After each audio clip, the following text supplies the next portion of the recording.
Hi, this is Bob Wetterman from BEST. I'm here to invite you to a new series of webinars that I'm going to be presenting as part of smta.org on reballing. This is a Reballing 101 series of webinar sessions taking place April 21st and April 28th, both Thursdays, at noontime Central, 1 o'clock Eastern Time. And we're going to walk you through the whole process of reballing. We're going to be going over the various materials used in reballing.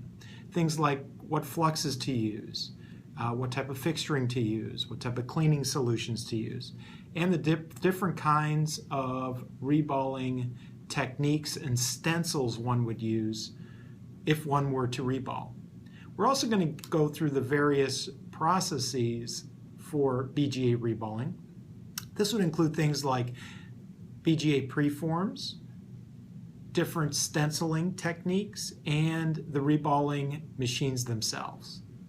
We're also going to go through something that's commonly misunderstood, and that are the inspection standards for a device once it has been reballed. We'll also go through and actually show you a reballing process on a plastic package as well as a ceramic packaged part.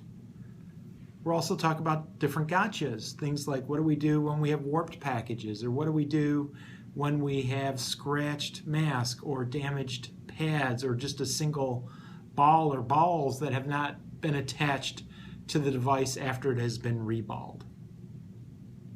We'll also go through different inspection issues and part handling itself, something that's not really covered in the J Standard 001 assembly guidelines. So who should come to these different sessions, these two sessions? Somebody who's involved in PCB rework, somebody who's involved in PCB repair, somebody repairing cell phones or tablets or gaming systems where a lot of reballing is done, or repair techs themselves. So come join me April 21st and 28th for these different webinar series sessions. See you then.